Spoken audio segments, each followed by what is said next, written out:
देखिए, आपको बता दें कि अगर हम मौसम की बात करें तो रुक-रुक कर बारिश हो रही है, जिसकी वजह से जगह-जगह पर जो सड़क है वो पूरी तरह से बह रही है और यही वजह है कि कई जगह जो मार्ग है वो पूरी तरह से बाधित है। इस वक्त हम भटवाड़ी इलाके में मौजूद हैं और आप देख सकते हैं कि किस तरीके से पूरा मार्ग जो है वो बह गया है और जो पानी का बहाव है वो काफ़ी तेज है और लगातार यहाँ पर रुक-रुक कर बारिश हो रही है। और आप देख सकते हैं कि ऐसे में जो रेस्क्यू के लिए जो आईटीबीपी की टीम है, एनडीआरएफ की टीम है, जो देहरादून और उत्तरकाशी से धराली की तरफ जा रही है, वो नहीं पहुंच पा रही है क्योंकि जो मार्ग है वो पूरी तरह से बंद हो गया है। और आप देख सकते हैं कि जिस तरीके के हालात हैं, ऐसे में जो रेस्क्यू टीम यहां से भेजी जा रही है वो मौके पर नहीं पहुंच पा रही है, इसलिए जो रेस्क्यू में तेजी आनी चाहिए वो तेजी नहीं आ पा रही है। हालांकि जो टीमें वहां पर पहुंच गई हैं वो लगातार रेस्क्यू कर रही हैं, जो लापता लोग हैं उनकी तलाश की जा रही है।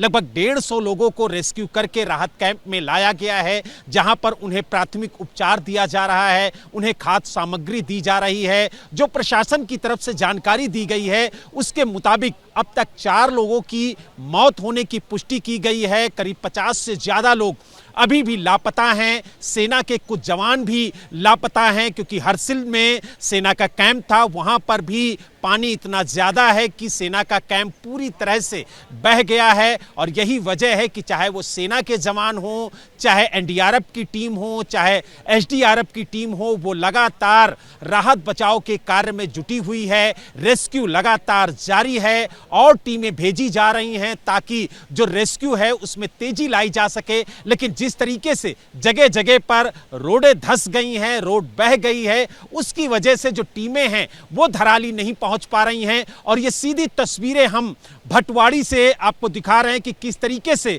यहां पर जो पूरी रोड है वो धंस गई है, जिसकी वजह से यातायात पूरी तरह से बाधित है। और लगातार जो अधिकारी हैं वो यहां पर आकर के स्थिति का जायजा ले रहे हैं कि किस तरीके से जो राहत बचाव का कार्य है उसमें तेजी लाई जाए। देखिए, आपको बता दें कि यही एक गंगोत्री जो हाईवे है वही है जिसके जरिए हम धराली पहुंच सकते हैं, लेकिन आप देख सकते हैं कि पूरी सड़क धंस गई है, जिसकी वजह से जो यातायात है वो पूरी तरह से बाधित है। हमारे साथ जो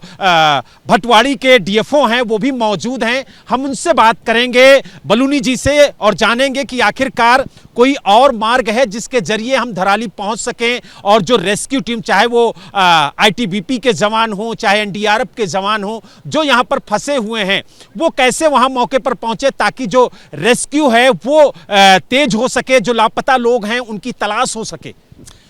देखिए, जो अभी यहाँ पे भटवाड़ी के पास जहाँ पे हैं तो आप खुद ही देख रहे हैं करीबन 70-80 मीटर के आसपास ही पूरी सड़क जो है नीचे धंस गई है। तो क्योंकि यहाँ से धराली जाने का जो गाड़ी या जो भी है उसके यही एक माध्यम है, लेकिन ये सड़क के धंसने से अब तो यहाँ से जाना असंभव सा लग रहा है जब तक ये सड़क का कुछ वो नहीं होता है। लेकिन ये है कि वहाँ मौके पे कल ही हमारी टीम, जैसी ये करीबन 12-12:30 के आसपास की घटना है, उसके बाद ये जो हमारा इंसिडेंट्स रिस्पांस सिस्टम होता है वो पूरा एक्टिवेट हो गया था और कल ही से टीमें ऊपर चली गई थी। वहाँ पे SDRF, NDRF, ITBP, army, forest, तो ये सारे लोग वहाँ पे रेस्क्यू के लिए गए हुए, इवन बीआरओ के भी वहाँ पे हैं। लेकिन ये था कि उस रेस्क्यू ऑपरेशन को बूस्ट अप करने के लिए जो एक्स्ट्रा फोर्स की ज़रूरत थी,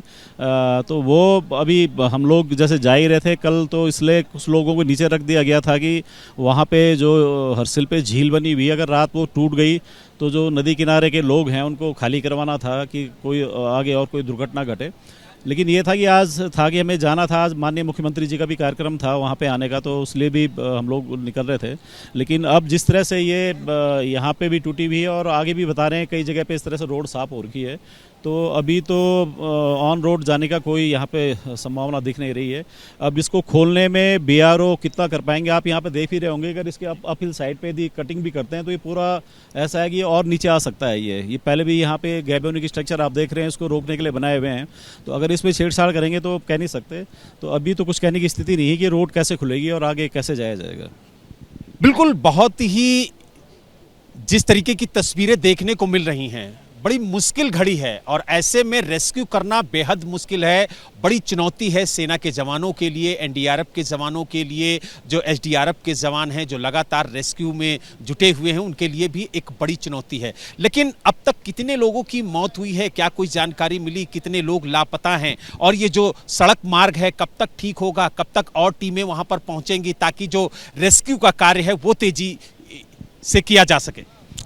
सर, जैसे कि आप कैजुअलिटी की बात कर रहे हैं तो अभी तो कुछ भी कहना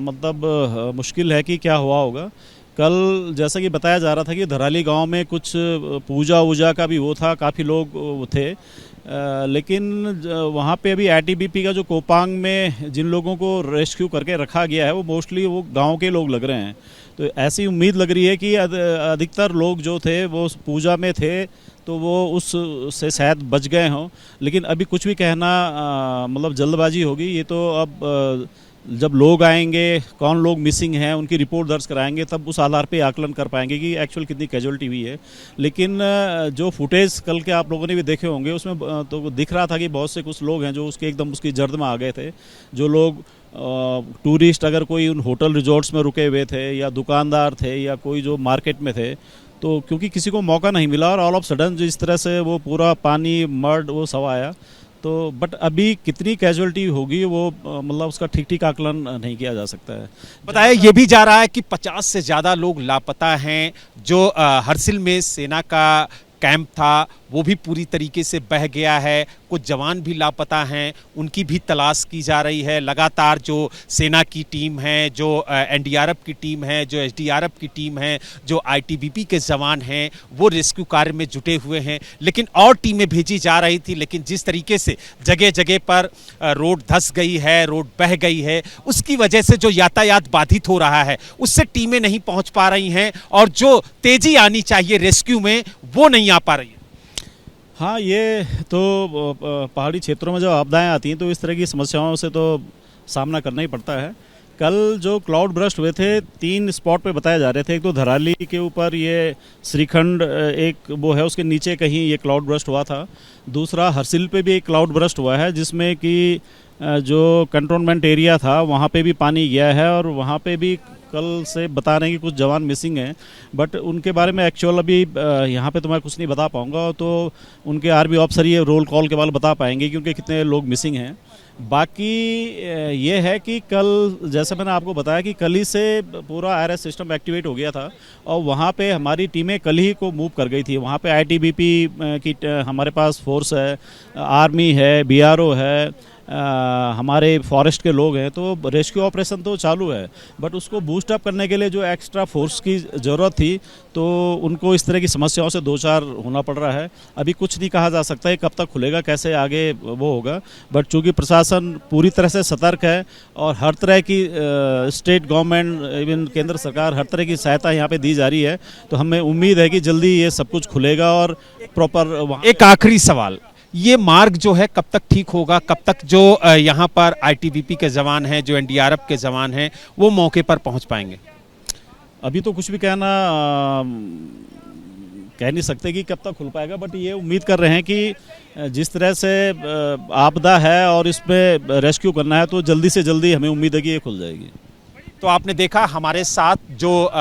डीएफओ थे वो मौजूद थे, उन्होंने साफ तौर से कहा है कि कई जगह इस तरीके की तस्वीरें देखने को मिल रही हैं जहां पर सड़क धंस गई है या फिर सड़क बह गई है, जिसकी वजह से यातायात पूरी तरह से बाधित हो गया है। हालांकि लगातार काम किया जा रहा है सड़क को ठीक करने का, लेकिन अभी फिलहाल कोई उम्मीद नहीं दिख रही है कि जो भटवाड़ी में सड़क धंसी है उसे ठीक कर पाया जाए। और यही वजह है कि जो टीमें और रवाना की गई थी वो इस सड़क धंसने की वजह से यहाँ पर फंसी हुई हैं और उम्मीद जताई जा रही है कि जैसे ही ये सड़क मार्ग ठीक हो जाएगा उसके बाद ये टीमें धराली पहुँचेंगी और वहाँ पर जो रेस्क्यू है उसमें तेजी लाई जाएगी। भटवाड़ी से वीडियो जर्नलिस्ट सुनील पांडे के साथ Balram Pandey, ABP news. For exclusive and insightful videos, subscribe to our new channel ABP Live Premium.